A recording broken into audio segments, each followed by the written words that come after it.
Bum bum bum ba-dum ba-dum bum bum bum bum bum.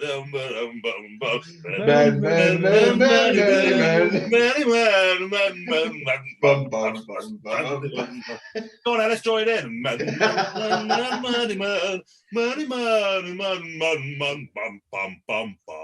Bash Bros. It's time.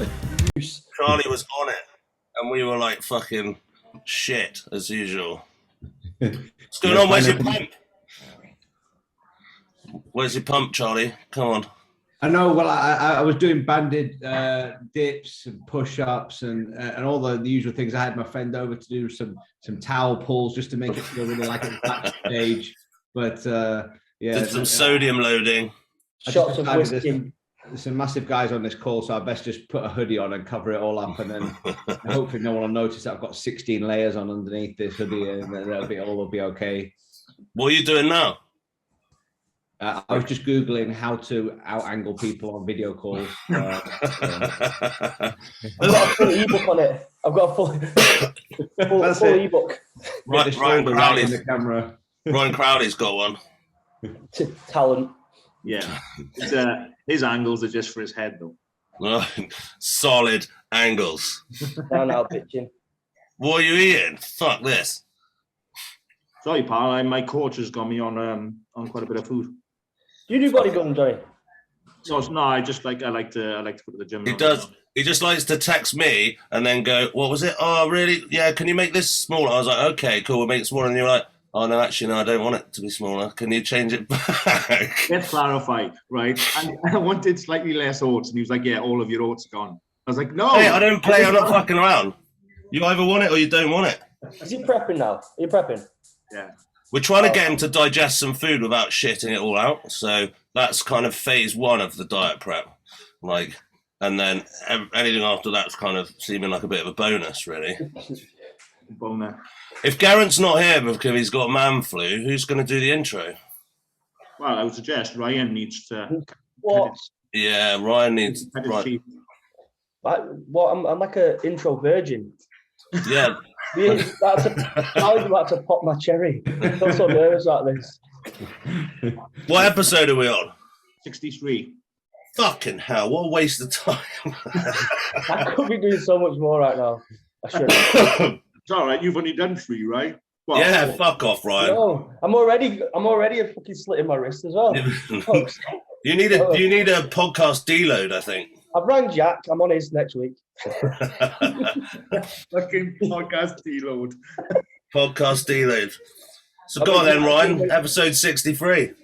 Episode 69, because it's better than 63. Fair. No, we have the man himself, Charlie, on.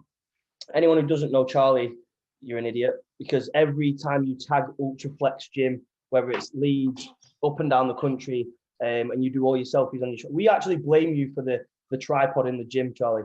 That's what we blame you for now. He's the owner of and the developer of the Ultraflex gyms. If you'd like to introduce yourself, mate, obviously people probably know who you are. This is Instagram. Give him a follow. He's wealthy, handsome, and strong. Fuck off. Yeah. Thank you for that, Ryan. The check's in the post as well. Yeah, I'm with a big brown envelope for the kind words as well. Yeah. So I think we should split this into 2 bits, because obviously Ultraflex is fairly new. How did you merge your business mind, and bodybuilding? Obviously you were bodybuilding already. What made you make the decision to do that? And what was your, I kind of know the answer to this, but what was your driving force behind your creation, the birth of Ultraflex? It was supposed to be just one gym initially. So what happened was I was training, as many people are, in a gym that was decent, but it wasn't amazing. And I would travel with work or on holiday and try to go to the States or other places, travel up and down the UK, go to these amazing gyms and come back to Leeds and think, hang on, our gym's here is pretty average. And as you do while you're training, you're moaning about, if they had this machine, if they had that machine, what they should really do is this. And you just kind of talk about it and debate it. And, if I own this gym, this is what I would do. And then eventually you kind of get to the point of realizing, well, no one else is going to do it. And if I should put my money where my mouth is, really. So the idea initially was just supposed to be one gym, like a hardcore base to train from, have all the best equipment in there, have a great atmosphere, and not really kind of divert from other businesses, but just to have that as a kind of base to train from and to compete from in the kind of final years of my competitive life. And then people liked it. I wasn't really sure. Maybe I just think everyone will like it. No one really will come and all that sort of thing. But I thought if it covers its costs and it does okay, then fine. But people, got busy, and then people start talking about, you should do another one, and how about opening a gym here or there. And so I thought, well, maybe we just got lucky the first time. So we'll do the second gym in Normanton, and that really took off and was popular, and it should have grown from there really. So that's been the outcome. The other thing was that one of the gym owners who I used to go to his gym was a bit of a strange character, to say the least. And you're never quite sure if any given day you're going to get kicked out of the gym because you looked at him the wrong way, or you put your shake down and left a circle on the countertop, or just stupid stuff like this. We've all been to those kind of gyms where it's someone's on a hair trigger and you're never quite sure if this is the day you're just going to tip them over the edge with something or other. So it was just also a kind of practical thing of wanting to make sure I had someone to train without the politics and without the kind of problems that come with some of those characters as well. Normal people build a home gym, and then Charlie's going to build Ultraflex. Yeah, that's basically it. Was like, I could build this in my garage. Yeah. I've got some York dumbbells in the garage, and then Charlie builds Ultraflex. Well, because now Ultraflex has like the USP is basically like you're not fixed to a brand. You're not fixed to one type of thing, and also you're merging with people in the industry to like make suggestions of kit, and each gym has its own character, usually based like kind of on your partners. Obviously, I'm sure you have a say in everything, but the model of it being like just absolute best, no matter where the kit come from, where you have to get it, it gets refurbed. Was that always like your vision? Yeah, I think for me, part of the reason I've always trained ever since I first started training in hardcore bodybuilding gyms was part of the attractions going there is the characters, is the fact that it's unique. You're not just going into a cookie cutter gym that's the same as the one in the town down the road and the same as the one that's further away. And also, I suppose that's I think part of the advantage we can have over some of the commercial gyms is having some kit in there that people just can't buy or they don't appreciate what it is. And that our members will really like, and even for some of our regular members, they might train in one particular gym all through the week, but on the weekend they'll go to the other locations because they want to try the kit out there, or they like a different atmosphere. So that's a big part of the appeal, I think, and making sure that sometimes people try and criticize and say, "Oh, you become a chain gym." We're making sure that actually, although we've got the scale, the feel is completely the opposite to a chain gym. It's very unique in each location. It's got distinct characters, got different kit, and so. The one thing you're going to know is that whichever location you go to, you're going to have a great session and you're going to have everything you need to do it, but you'll find very distinct pieces and a different atmosphere in each one. Yeah, I couldn't think. I mean, I've been to quite a few of them and I couldn't find any characteristics that would link it to a chain gym in any fucking way at all. So, yeah, well, obviously, there's always this thing of there's always someone. Yeah, there's always someone, and they want to have a criticize. I mean, I think some of those people have never even been. They're just assuming that's what we do, and they get it. And there's always someone where you can have 27 different back machines that possibly get every different angle you could ever imagine, and they want the 28th machine and stuff like that as well. So. And the problem is not that they need a 28th machine, it's that they need to use the other 27 properly and train hard and stop messing around. So okay, but which is the best? Oh, this is a thing. It's like having children. You're not allowed to have favourites, and you can never tell anyone, which one you buy. I go through phases of training more at one or another, and it's nice to have that sort of thing. But I do generally like them all for different reasons, and we're always upgrading stuff as well. So, always changing equipment. So, actually, I'm excited to go somewhere because I want to try the new bits that landed, last week or this week and stuff as well. So aside from that, because not many people know this, you're a competitive bodybuilder as well, and you actually did pretty well. You roll around with men on the floor now, don't you? Isn't that? That what they call it? I'm gone from wearing tight underwear and oiling other men up to rolling around on the floor with them Yeah. and then get sweaty. I mean, So there's nothing gay about any of that. there's some underlying issues there that that's when it becomes gay. Merge Yeah. yeah. Separately they're fine. You combine them. Have you won the Bonac Classic, didn't you, in Classic?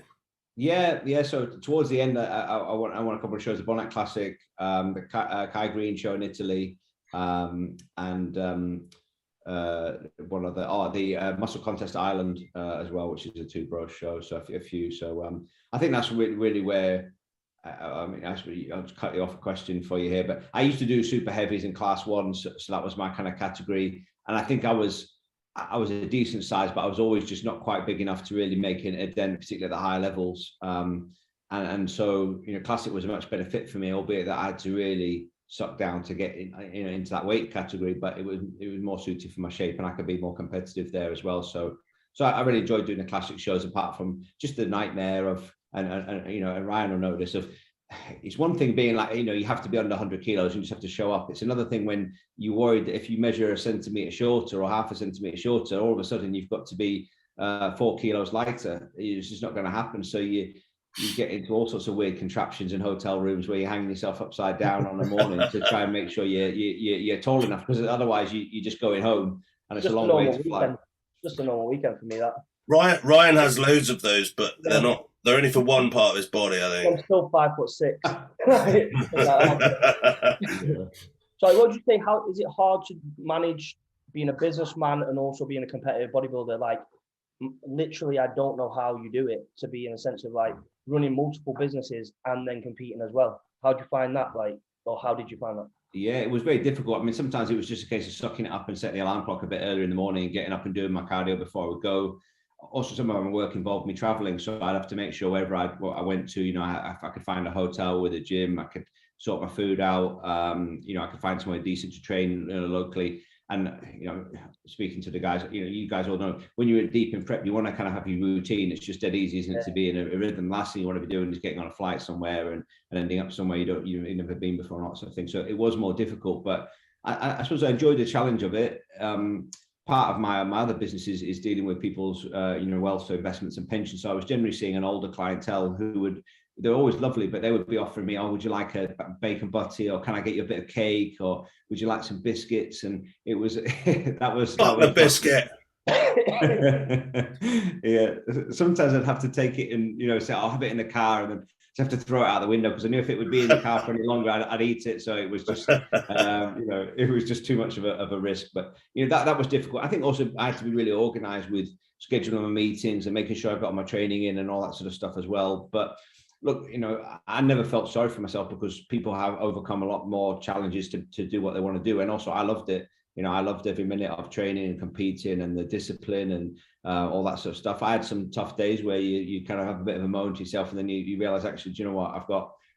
I get to have 6 meals today. I get to train and do what I want to do and pursue my dream and all that sort of stuff. So that helped a lot as well. I think the mindset changed from feeling sorry for myself to thinking, actually, no, I've got an opportunity to do something here, and that's great. How did you set up the structure of that? Did you have a plan, or did you just roll with the punches? I mean, because your work has like non-negotiables, doesn't it? Like it's not like you cannot go. You just go and stuff like that. Did you come with like a plan? Like, did something like formulate? Because I think a lot of people watching are being like, yeah, you did it, like, but how? And did you go into it with like a plan, or did you just roll with how it kind of panned out? Go into opening the gyms into balancing it all. I'm sure a lot of people are like wanting to have a success in multiple things, and they're probably looking for the secret thing, like, I don't know, some like hard work that they can inject. Yeah, I get what you mean. Yeah. So I suppose they also say necessity is the mother of all invention. Because I had to be efficient with my time, I learned how to be really effective with my time. If I was working, I wasn't like messing around. I was 100% flat out at work, and then if I was training, I was 100% of that. So it wasn't this kind of just taking it, going bouncing along steadily. But a lot of it just came down to Some days I would get up, do my cardio, do my meetings, do training in the afternoon, do some more cardio, go home, do my paperwork, do my emails, do my phone calls, go to bed and start again, and I would do nothing else. So it was just really a case of just, look, there wasn't a secret to it apart from just relentless hard work and consistency, and just being prepared to sacrifice the hours, just put in the time. And then over time, you learn, okay, look, actually, if I can bring in some team members who I can delegate some work to, and they can help pick up some of the workload, and that helped later down the line, because particularly if I was getting nearer to competition, they would do more of the kind of legwork behind the scenes, and that meant I had some more free time to do some other bits and pieces as well. Were you able to get your 8 hours in? Did you wear blue light blockers to obtain these? Did you sleep with a D handle? Is there anything else that we can bring from this? Yeah, well, I never thought of sleeping with a D handle, but that's definitely what I'm going to try now that you've mentioned it. I usually got between 6 and 8 hours, so that was as much as I can manage, and I just had to accept that. Sometimes also I could sneak in a nap in the afternoon or something as well, which really helped, particularly like pre-training. The sight of me kind of in a vegetative state outside the gym car park, face down in my steering wheel, was not uncommon. But that was sometimes just 20 minutes, kind of have a bit of caffeine, and off you go and ready to train. So getting in enough sleep was less than ideal, but was enough to get the job done, I would say, on that one. So, did we have any questions, Johnny? Yeah, there was a few. I know Ryan was trying to guess something out then. Oh, sorry, Ryan. It's all right, Dan. You always talk over me, you big fucking bully. I feel like Garant to that. Anyway, I was just wondering, what would you feel the pros and cons are to obviously opening a gym, trying to scale a gym, and for anyone obviously thinking, everyone's who's normally a bodybuilder thinks, oh, I'll open a gym, it'd be great. Do you get to a point where you have to open a couple of gyms to make it obviously financially viable and to make a decent amount of money and to cover the overheads, or do you have to one gym would be enough, do you feel? And how did you find that? Do you know what I mean? Like in a sense of pros and cons to it? Yeah, absolutely. I think the biggest challenge for a lot of people opening a gym is having the capital to get going in the first place. And if you end up having to finance the equipment, you're on high APRs, that's really going to eat into what you need. And then obviously then working all the hours, in the gym yourself, probably in the early days as well. So, I mean, that's where it's worked well with me partnering up with some people in terms of, I can bring some of the financials and they can bring the enthusiasm and the work ethic to it. And there's a good combination there. So, there's people out there, I suppose, who I get it. My dream was always to own a gym. And I think because we're all, training them for the years, that's always going to be a thing. So it's getting the kind of the financials in place to get up and running, and the banks don't want to lend anyone money for their first business venture. So sometimes it'll be working in another type of job and saving up enough money to get you on the rung of the ladder as well. Did Leeds stand up on its own and it was a pioneer? If it had failed, obviously, I guess there wouldn't. So Leeds must have been a reasonable success, and then you just replicated that model. Yeah, so Leeds was a good success, and it was making reasonable sort of money fairly early on. That was the hardest one though, because at first no one knew what Ultraflex was, and so it's getting people to understand that it used to be a gym before just called Flex, so it was just an evolution of the name, but people thought it was still the same gym, and it just took a while for the word to get around and for people to come in and see the equipment had changed. And also when I first took over the gym, you order the equipment and nothing arrives for 3 or 4 months, so you look like you're complete bullshitter because you've told everyone you bought this gym, you're going to make it amazing, and nothing happens for 4 months, and then people start to think, oh, is he really, is anything actually going to come? And then stuff starts appearing. So that's when it feels a bit different. And what was the most recent one is Durham, yeah? Yeah. With that. What was the turnaround? Because I remember kind of seeing it when it wasn't there yet. And you seem to throw that fucker up. And I mean, I know there was a lot of legwork that went into that, a lot of sleepless nights. But what was the turnaround from putting the deposit on the space and actually having it open? Durham from start to finish took nearly 12 months, albeit that a lot of that was faffing around with the landlord, who was a bit of a plonker. and was hard work. And this is one of the biggest challenges, is finding landlords who don't just want to rent those units out for warehousing and box storage. They don't want a gym in there. They think that people who go to gym are weird. They just they don't understand the whole thing. So finding a willing landlord is probably a big challenge. And then you've got the planning permission. You've got to apply for that and get the planning. That takes a few months. So generally speaking, the quickest you can turn one around is between 4 and 6 months, but sometimes it's longer just because you wait for a week for someone to reply to an email or phone call, bits and pieces. And the prime stuff takes like literally 5 months. Yeah. You're at the mercy of the manufacturer, because they'll just say, look, we'll put it on a ship when we've done it, and then you get all the sort of stuff of, I mean, I've heard some excuses in my time, but the wind is blowing in the wrong way in the Atlantic, or there's different waves that are making it hard for the boats, and all the. It's complete nonsense. You get a lot of rubbish like this as well. It means they just forgot to put it on the container, and then so I just, like I said, can we have an honest conversation? You just forgot to put it on, didn't you? Yeah. They sound like Jack Thorburns' excuses for not coming on the podcast. Yeah, he just can't spare the time, apart from all the time that he's got to go on the other podcast. That was the issue. We're not bitter. Like, look, in terms of questions, right? I think most of them are people just asking, "Are you going to build a gym in my town?" Yeah, they're gonna all be that. I reckon that's literally like the number one question. That's Charlie's version of what do you bench? And that's literally like everyone. Like, I remember seeing you at the wedding, and I was like, "Well, no, I wanted to say that how is the thing?" Because we were kind of spinning some ideas. I didn't even want to say it because it was so embarrassing to be like. It must be like the number one thing. Yeah, definitely, and that's pretty much what my DMs look like every time I open them up.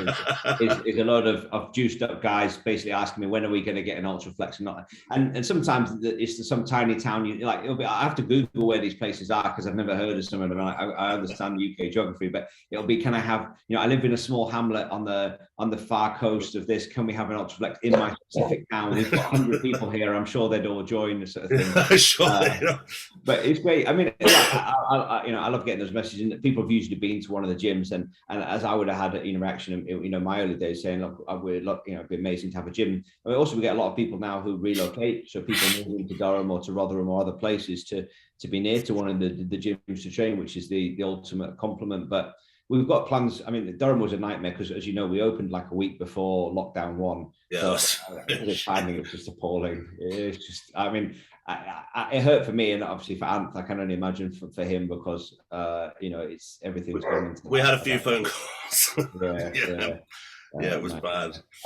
But now that fingers crossed, things look like the lockdowns are not going to be a thing anymore. I'm hoping to announce in the next couple of weeks a new site that I'll tease you about. I won't say where it is, but there's a new site I've got. You heard it here first. What does it rhyme with? Exclusive. Celine Dion. Yeah, so I'll put out a post about that soon, but that's something that's exciting. And then really to get some more going. I mean, the top ones I can tell you on my list, and the ones I get the messages about all the time are Manchester, Edinburgh, Nottingham, Derby, Newcastle, and then sort of Lincoln area. Those are the ones that I think I'm looking at for next. But it's really about finding good sites. So if I find a great site in Bath or in Luton or wherever it might be, then that tends to take precedence, because it's hard work finding good locations. I think Edinburgh is a good shout, because everyone who I know that's in Scotland says that it's pretty bad up there. Yeah, it seems to be. I get a lot of messages about that, and so it would be a great one to do.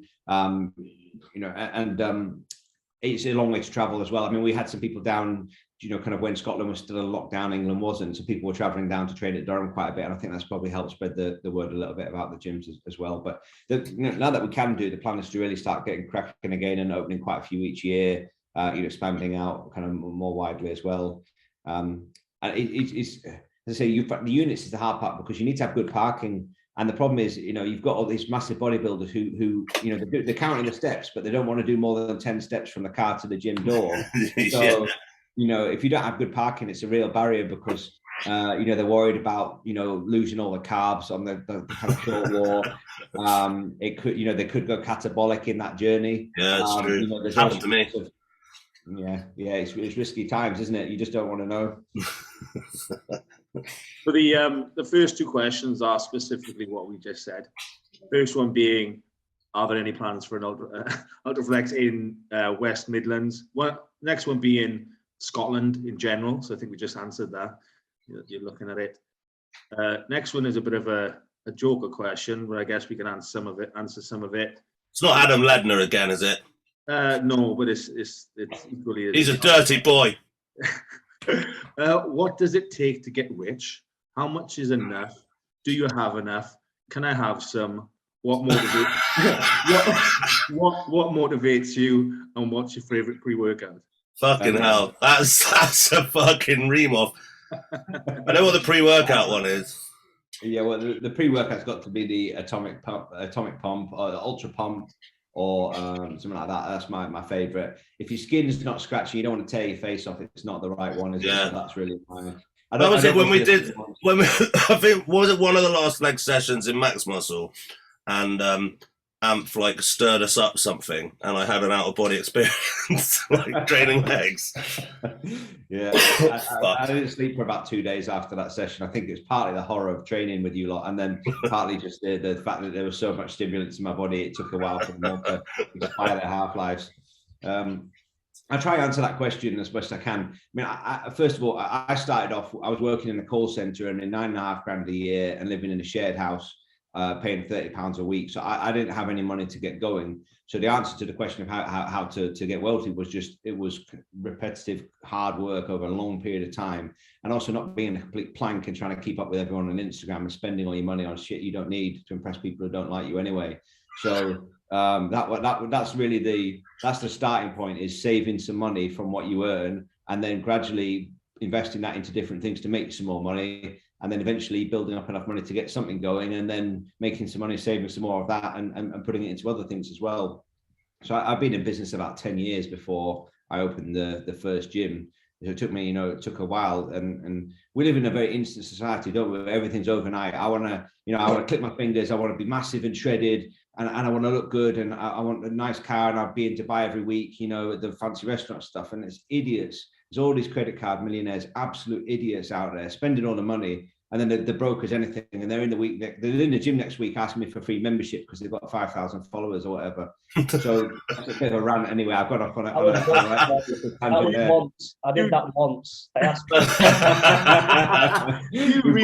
promise I won't bring it up, Ryan. They really asked that question just because they got. Yeah, it's usually the one is, my friend used to be on Love Island, or insert the name of some bullshit reality show. Can they have a free membership? And I'm like, no, I don't think anyone cares. So, I suppose the answer to the question was kind of saving money. Is for people, spending money on. I used to eat tuna out of a can to do my bodybuilding, buy baked potatoes, and just eat the basics that I needed, oats and other bits and pieces, and then save the rest of your money, and then gradually build up some money, and just know it's going to take some time. And then eventually, when you got to a level, start investing in businesses or different things that are going to make you money, not in rubbish that's going to depreciate. And then you can enjoy it. And obviously one day you get to a point where you're making some money, you can buy some fun stuff, and you should do that as well. But it's doing the basic bits first. It's no different to the principles of bodybuilding, isn't it? Is if you're worried about how your routine is when you haven't actually picked up a weight, you kind of got it back to front. The first part is building all the fundamentals, building the mass, and then starting to chip it down, not worrying about whether the last 5 seconds of your routine is going to impress anyone. It's working on the fundamentals, not the finesse, I suppose. My point around that. And the difficulty is, we're surrounded by the social media world, which is teaching everyone the complete opposite.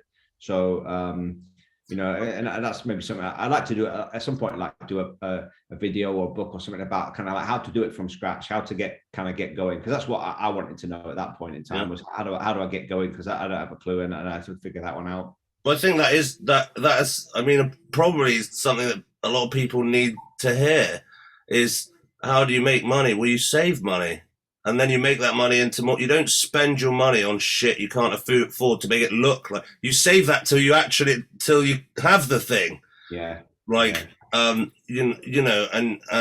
I think that that's probably enough advice for some people. As funny as it seems, you know, like the end result for a lot of people on Instagram that look like they're smashing it is basically probably doing like a jail stint for dad. I mean, I'm a bit disappointed of expecting a half an hour lecture on how to be a millionaire. But, yeah. Oh, it's just actually don't spend your money on shit and earn money. Fuck. Yeah, and find a job that can pay you enough that you can save a reasonable amount. But because part of my job was advising people on where to invest the money, and I know so I got the benefit of getting to speak to people who are wealthy and seeing what they did.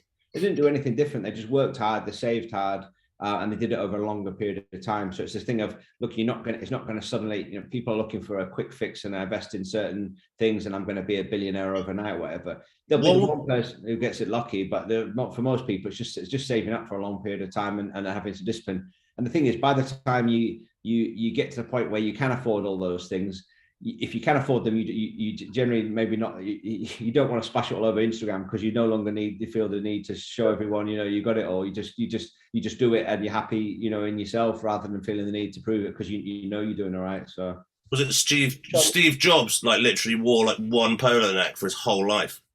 Yeah, you had the same clothes because it was quicker to get ready. You didn't have to think. Just have the same clothes like over and over again. But I think a lot of people, they don't realize it's actually the process of obtaining these things that's the enjoyment than actually getting the things. Because they don't like you'll know yourself, you buy nice cars and watches, and it's great for 6 months. And you think, fucking hell, that's a bit expensive. Yeah. And then you think, right, what's the next goal? And it's just working towards them goals. That's the fun part, rather than people just see the end result and they think that's what you're really in it for. But you're not. You're in it to set something great up and leave a legacy. Well, personally, I am. Seems like you are, Charlie, to set that legacy up and be remembered for being one of the best to ever do it. Yeah, rather than having the nice cars and watches and looking like you're one of the best to ever do it. You want to actually have done it. Yeah, and if you think of the things that brought me the most pleasure, the gyms is definitely one of them, where actually you're opening a business, you're giving people jobs, you've got a lot of members, it's a community thing, you're bringing people in, you're seeing people get into the love of training, and they're progressing their way through the journey in terms of bodybuilding. So it's it's great, and you're trying to get more and more people out there, and it's become a lot more popular in the last 10 years to see the benefits of getting into weight training and what that can offer, in terms of health and life and all and gains, of course, as well. When you see people come in and having a great session and stuff, that's part of that. That's the fun stuff. So I think that's where you get into this kind of life thing around doing some stuff that not only benefits you long term and reinvests in an income, but also doing things that add value somewhere and give you genuine pleasure rather than temporary pleasure, which is your point, isn't it? You buy some stuff and it's good for a day or two, and then you're kind of bored of it, and then you wish you hadn't done it, sort of thing. What's the end goal? Have you got like an end goal in mind for Ultraflex? Like what would be, like someone asked then, what's enough? But do you have sort of a kind of idea of where you will see it going and where it's going to end up? Yeah, definitely. I mean, now that we can start opening gyms again, that's on the agenda, and I've got a business plan for 50 gyms across the UK. So that's the plan to expand out, and I think to become a recognised brand for what we do but in the strength athletics market. So for bodybuilders, powerlifters, strongmen, people, all that sort of people in that sort of thing, is to have a gym where we have a brand. Because if you think there's brand names if you asked you to name a few budget gyms, you could name Pure Gym and other gyms like that. And if I asked you to name kind of spa gyms or health clubs, you've got David Lloyd and places like that. There isn't a brand name in what we do. And also, I think for me, it's the opportunity to work with people like, I get the benefit of working with Cuba and Anthony and Russ and Mike and Lucas, my business partners, where working with people who get the culture, and that's how we can continue to make sure that great bodybuilding type gyms are available across the UK, rather than them getting swamped by commercial fitness gyms and so on, where your soul just leaves your body when you walk in there. Well, because that's what it did feel like that.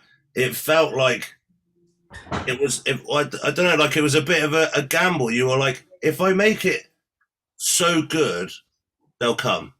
And that's like a big gamble, but that's what every one of the gyms feels like. It feels like people who are actually doing it, who actually know what people want, with their ears to the floor, created like something that's so good you have to go.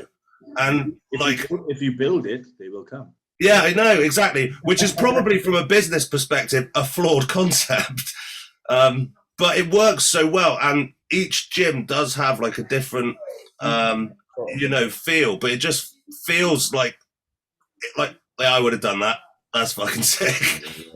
Yeah, I think a part of it is also starting with the principle of like, not, we've got this budget, let's just kind of buy the cheapest stuff we can get in and make it half decent stuff. It was actually, particularly this is the way that Leeds was what's the best stuff you can buy, or what's the best stuff you can find, even if it doesn't look particularly attractive, but it really does the job. And so by working back from that, which is, it's not just, oh well, we've got a few of these and we've got a few of those, it's kind of thing, it's making it a step up.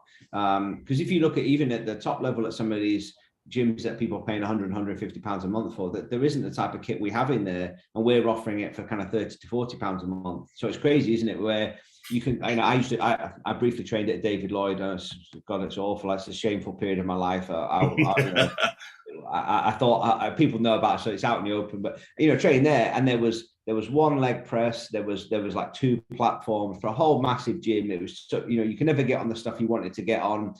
There was always some pleb who was like texting and had 18 sets left, to get through, and all that sort of stuff. But at that level of gym, you think the equipment would be phenomenal, and it's okay, but it's not great, and certainly not where it should be for the amount of money that people are paying. And it was full of cardio. God, I mean, it was like my worst nightmare. You had 1,500 cardio machines, and there would be 3 people on them, because people nowadays are wanting to use the weights, and this is where other gyms haven't caught up. They're still filling the gyms full of cardio, which people, they want a bit of it, but generally the people are using the weights most of the time. I did actually try and get Alice to move to Durham. I'm not gonna lie. I was going to quit my job and just move to Durham, but Alice is likes her family and stuff, and they're all here. So get them to move as well. They think of the gains they could have as well. That's true. I could imagine Alice's mum quite hench. Relocation package and all that sort of thing, and oh, that would be good. Yeah, you should do that. Relocation packages, Ultraflex lifestyles. Yeah, well, I joked with Cuba about, we get a lot of people have been moving to Rotherham, which Rotherham in itself is a lovely place, but it's not necessarily the place that people it's not. move to. No, it's not. You said it, not me, though. So, I was joking about having like, a couple of apartment blocks at the back of the gym where you could literally, we could call it, Traps Towers or something like this, and then you've just got bodybuilder heaven. You come straight down the elevator, you're into the gym. Kuwait, it'd be like Kuwait. Yeah, that's it. Yeah, mate. I think that's it. I think it sounds so ridiculous that it'll work. You build it, they'll come. Just keep keep that concept going. It'll never run out. The problem is, I think all those bodybuilders in one building. Can you imagine the plumbing costs as well? And just the blockages locally, and it could cause some issues. You'd have to build your own Tesco's and Nando's, and it would have to be like a fenced-off community, so they couldn't blend with other people because they'd just be so fucked off. Yeah, it's true. It'd be like when travellers move in, there'd be like petitions to have them removed. Oh, that's it. Yeah, like dogs. Like dogs. Everyone wearing baggies and bum bags and stringers and all this sort of stuff. It'd be amazing. This is like the dreams I've had, Charlie. Stop talking. Alice, I'm gone. Yeah, fuck you, Alice. Alice, sniff this. Bye. Right. So, more questions. One is, how are the Ultraflex Manchester plans coming along? Which part of the city are you looking at? Obviously, not sure if you're even allowed to answer that. So with Manchester, we had a really good site in Cheetham Hill and agreed all the terms, everything like that, ready to go. A big unit as well. And this was kind of pre-lockdown, so we had everything agreed, but just said, look, we're going to sit on it through the lockdown because there's no point opening gyms and all the rubbish that was going on. So, and then went back to post-lockdown, said, right, we're ready to go. And it was owned by a family, and one party was buying it off the other, and they couldn't agree on various other things, and it all fell through. So sadly, that unit has disappeared. So Manchester's back on the agenda to look. And I think Manchester's big enough that it could eventually have 2 Ultraflexes. So whether that be north and south, or east and west, or whatever. So I'm looking around at different options, in Manchester. But again, Manchester's got some good gyms, but for such a big city, there isn't really the kind of the number. There's only Frontline. I think there's only probably Frontline. It's not on the size of Ultraflex, but it just has good kit. But there's no other real decent gym, to be fair. Flex and Tone, if you like old school gym. But other than that, there's no actual facility like yours, is there? No, those are the two that I've heard of, and as you say, Flex and Tone being the hardcore kind of thing, and Frontline being it's like a nice PT studio, isn't it? Bigger in the city centre. So I think Manchester is definitely one that will find a unit in. It's just around that. How do you feel like you could make Ultraflex as you start developing the company? How do you feel like you could make them better? I don't personally see where, but do you have an idea where you think that could just be a bit better? We could do more here, or? Very diplomatic of you there, Ryan. Yeah, thank you. He's such a shit out. I don't think you could. No, on Ryan's. I'm with Brian. It's a fucking good question. It is, but you can't caveat it. Oh well, I don't think you could. Just think no, but I don't. I couldn't think of a way of getting better, but maybe Charlie could. Yeah, I think about this all the time, and also as much as I want to hear people like messaging saying I love this, I love that, it is useful when people say, actually, have you thought about adding this or adding that to the gym? So I think getting thinking about the kind of ancillary things. So if we can have like a meal prep kitchen in each gym, we've got some extra services like the barber shops, all these kind of extra bits that mean that not only when you come in, it's you've got the gym, but you've actually got small supplement shop in there. You've got the meal prep stuff. You've got the barbers. You've got physio. All those kind of things that go around it. Yeah, strip club. Yeah, strip club with that. Yeah. ultra fuck. Get a pump, your haircut, a rub down, and then strip club. Yeah, it could be a thing, couldn't it? Yeah. So I talked to Ant about that one for Durham, yeah, for sure. He's keen. He's always keen. If you build it, they'll come. I know this is going to get me into some massive problems now. This is where you get the headline "Businessman Disaster" after he opens a load of businesses that no one came to. Royd Strip Club shut down after financial trouble. Owner says build it and they will come. It'll be another Aaron Singerman. Yeah, oh yeah, that's it. Yeah, one of those ideas. But I think you're looking at that, and I suppose also it's there's some bits that I suppose we could do that is it works for 10% of the people who come in, but not for the rest as well. So, but we're always looking at that, and I think part of what we're doing, you can see it with some of the posts recently. We've just bought another 10 pieces of kit for Rotherham. We've ordered a lot of stuff for Durham. We've got that reinvestment sort of thing really works. I feel because it's just fresh. Again, like you say, people are coming from all over the country to try new bits of kit. I've done it myself, travel up and down the country just to try a new bit of kit. As sad as that our lives sound, but that's just what you do, isn't it? Yeah, definitely. And also, I think as I do more partnerships with other business owners or gym owners, where I start working with them, I learn from each of them as I start learning, certain things that they do really well, certain things that have made their previous gym successful, but just scaling that. So, it's kind of feeding that knowledge back into the existing gyms and going back and thinking, all right, okay, how do we keep making these good? And the reinvestment one's massive, I think, because, and particularly we did a lot of that after lockdown to thank our members for supporting us, because I can't think of a better way of saying thanks by saying getting some decent kit and upgrading things, or if things are constantly breaking, changing for new bits. And as you say, that's how you keep it fresh. But also, I suppose we've got the ability now to move machines between the gyms as well, so that there's some rotation of that stuff as well. I hadn't thought about that. With them, Durham's getting the Mark 1 Nautilus leg extension. Yeah, I was like, that's a big the fuck. I think it's costing us about as much to ship it. Amp did say it is actually. I think didn't you ordered 2 bits because it was like cheaper because the shipping was the same as the. I don't think we needed the second piece. It was just really to make us feel less painful about the fact that we're paying the price to get this stuff over. But there's some bits like that which are just amazing to have. Obviously, we've got the pullover and things like that where people come, they want to use it, and it's. That's the great thing of having the really new kit alongside some of the really classic hardcore pieces from the relics. But the pullovers in Durham's it's like an altar. And there isn't another one in the world because it was a copy, wasn't it? Yeah. That one was a fabricated version of the one that sci-fans got in. So that is it. That's all it is. Yeah, I won't even say how much Amp said he's been offered for it, but it's horrific. It's decent money, isn't it? Horrific. I think I can understand why people want it, because when you just sit on it, your lats get 10% bigger. It's the fact. And then and it's a piece of history, isn't it, as well? I think particularly with the Dorian in the UK bodybuilding scene and all that sort of stuff, it's irreplaceable as well. So it's great to have that. And also for those pieces to find a home. I did joke with Ant when we first set up, and I knew he was buying it. I was like, so we're going to strip it down and spray paint it red, Ant, and all that sort of thing. I think he was crying on the other end of the phone. I was like, I'm only kidding. I think Leroy would have like jogged up. Like, oh! One thing I did want to ask, which is actually back to what we were saying.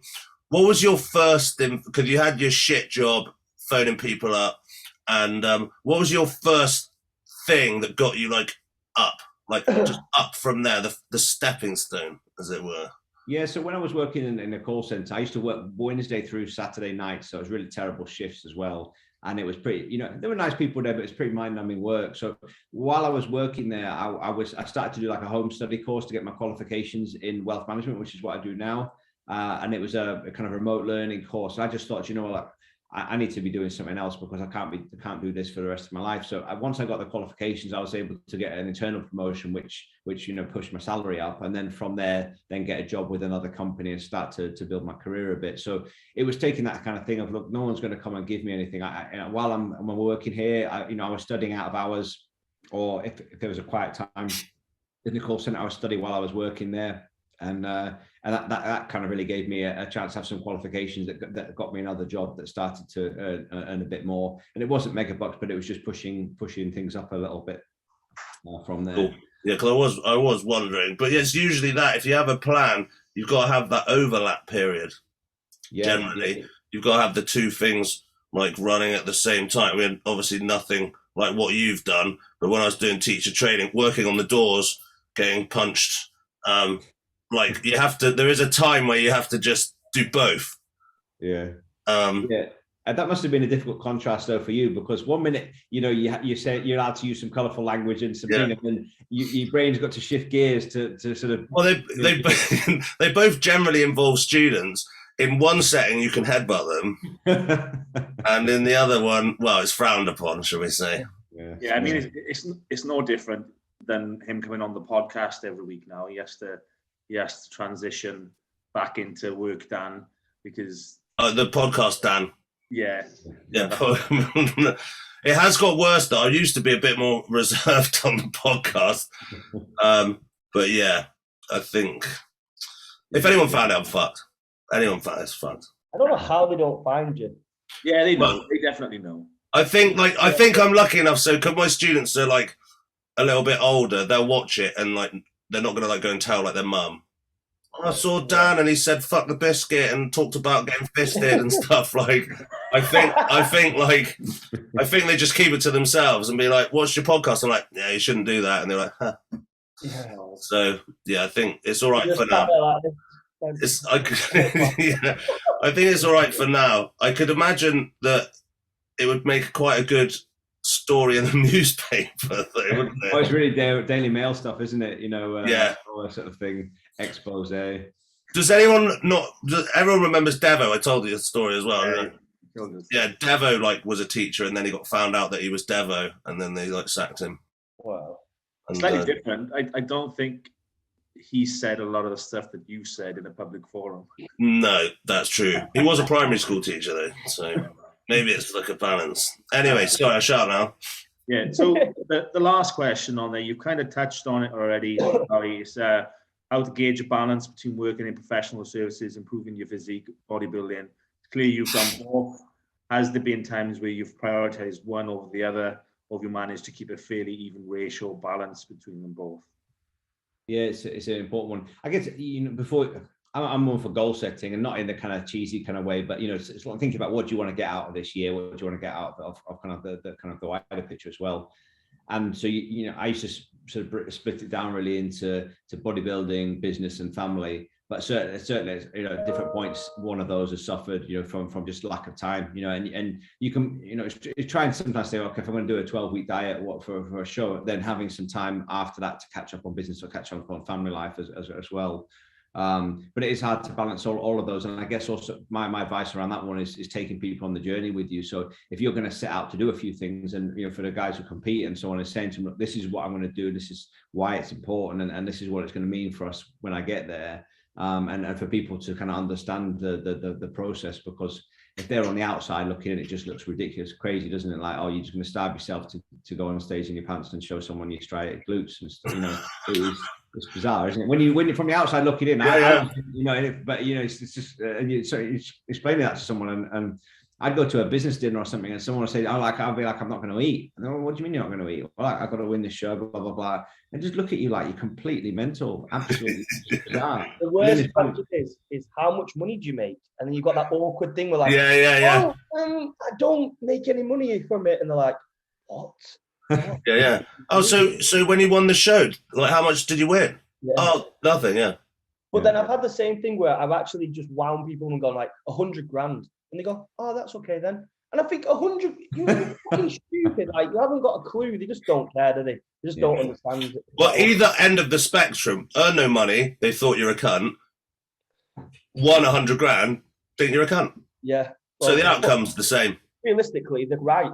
We are. Yeah, no, 100%. I still try and, like, remember a time where it was not okay to, like, or where it was a bit weird to, like, compliment a man's ass.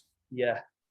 I remember that time where if someone had been like, hey, you got a great ass, I'd be like, that's fucking weird. And now I'm like, oh, I've been working on it. Well, the weirdest one is when your missus says to you, what are you looking at? And you're like, oh, just this guy's glutes. And you're zooming in on them. He's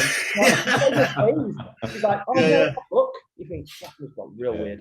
Yeah, it's like those memes, isn't it? Like, my boyfriend's probably out cheating on me, and there's actually just you zooming in like on someone's glutes. I don't know. I don't know about you, Dan, but it's a lot. And well, you as well, Ryan, because you started similar sort of time. And I don't know about how long ago you were for you, Charlie, but it's a lot easier these days. I find, like when I first started bodybuilding, I competed first time 2009, and like I'd be like in meetings and I'd pull out Tupperware. People would literally look at me like I just shit on their chest. Yeah. These days it's just like a bit more normal. Yeah, people are like, oh, it's a bodybuilder. Like it's at least a thing. Like people have like seen one or like spoken to one. In fact, usually they're not one. Usually they've done physique. Well, but usually the mate is one who's stronger than you and bigger. Yeah, and bigger. Yeah. Yeah, my mate's like you, much bigger and stronger. To be fair, I think that's why Ultraflexes works, because there's more mass people now, obviously understanding and appreciating different kit. Do you know, like even when I'm programming for clients, I'm wondering what kit they've got in, and they're like, oh, we've got Panata, we've got this, we've got that, and they actually appreciate the angle of it, the strength curve of it. Do you know what I mean? So I think that's obviously helped massively with the gyms, is people knowing more about the industry rather than it being this cult sort of thing. Yeah, and I always compare some of the budget gyms to kind of training wheels to get people into the thing of like, okay, first of all, how do I just use an piece of exercise equipment? And then after a while, you realize, well, it's a bit like a car. There's, they're not all just exactly the same. There's better versions of it. So gradually, people kind of graduate from the kind of the training wheels onto the full thing and come into the gym.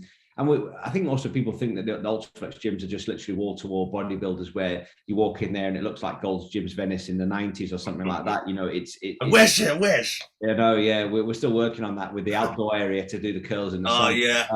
But it's not, we've got a lot of great guys and girls in fantastic shape, but also we have a lot of people who are, kind of regular people who just love training and they like being around the environment of people training hard. They like to have a bit more of an atmosphere, or it's just a convenient gym for them locally as well. I think particularly once they've got talking to some of the bodybuilders and to your point earlier, they're suddenly realize actually these people are all right. They're nice people. They look big and scary, but most of them are decent. You get the odd plonker, but they're decent people. They're friendly. They're quite helpful. With that sort of stuff. And so that takes away some of the apprehensions of it. And you're right. I mean, I started my bodybuilding back in '95. So back then you had to kind of, I know it's showing my age. Yeah. So I had to go, buy your Joe Wider milk and egg protein from Argos. That was the only place you could get your protein. And I was 7 years old then. Yeah. Thanks. Yeah. Cheers. So you had to go buy your milk and egg protein from there, and then you get home. And I was trying to mix it up while my mum was out because she thought that this was steroids or something like that, and then it doesn't mix because it's just this horrible thing. So I'm there with a fork and a pint pot trying to whisk this stuff off and then gagging it down. It's all powder and lumpy and it's terrible. And I'm thinking my gains are just not going to happen because of all this nastiness. So now you can buy a protein powder in a petrol station. It's fucking nuts. Yeah, and you got grenade bars at the counter and all this sort of stuff as well. Do you remember the protein bars? They were like eating a bar of clay. It was just the only thing you got was a jaw pump because they were so tough to get through. It's like a particular jaw, like big jaw muscles from pounding through these sort of things, and then they didn't digest, so you felt like you just like half a steak or something like that. It's awful. You shit them out in exactly the same form that they went in. Just entirely fiber. Oh mate, this is making me really want to like train. It's making me really nostalgic. I fucking love it. Shit milk protein and horrible protein bars that don't digest. And the first one was do you remember Ultimate Orange, the pre-workout? Oh fucking hell. Didn't that have like pure ephedrine in it? I missed that. Yeah. I remember a guy at the gym, he bought a massive tub and made his own, like individual drinks. And I must have been 14, 15. And I've necked one of these drinks and I'm like, oh, my tits, spewing everywhere. I'm like, oh my God. Yeah, I know, I didn't. Because the pre-workouts weren't really a thing. You've got caffeine tablets. So I remember having this at my house. I was living with my pals. And by the time I got to the gym, I was that exhausted. I felt like I needed to drive home because I'd been so pumped up in the car. I don't listen to dance music. I've been listening to dance music full tilt, been banging, like just ridiculous. It was good stuff. But a really good party. Just a really good party. So no training was done. I think it's how do we do it, Dan? Five top tips for you. Yes. Fucking snazzing it up.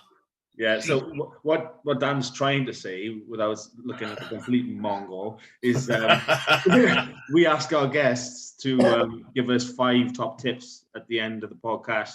And I guess in your case, it can be bodybuilding or business related, but it can be neither of those things if you prefer. It could be bollocks. Like Ryan said, don't eat yellow snow. So I mean, the bar and we got him back. Yeah.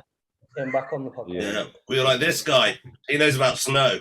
I wish everyone had done that a couple of months before, but I could have saved me some problems. So I'll try and run through some ones here. So I think the number one thing is be prepared for some things to take a while, whether that's business or bodybuilding. Like you can't expect to turn up in the gym and be number one the next day. And it's a time-based thing. So if you want to do it, it's not an overnight thing. So stick to it.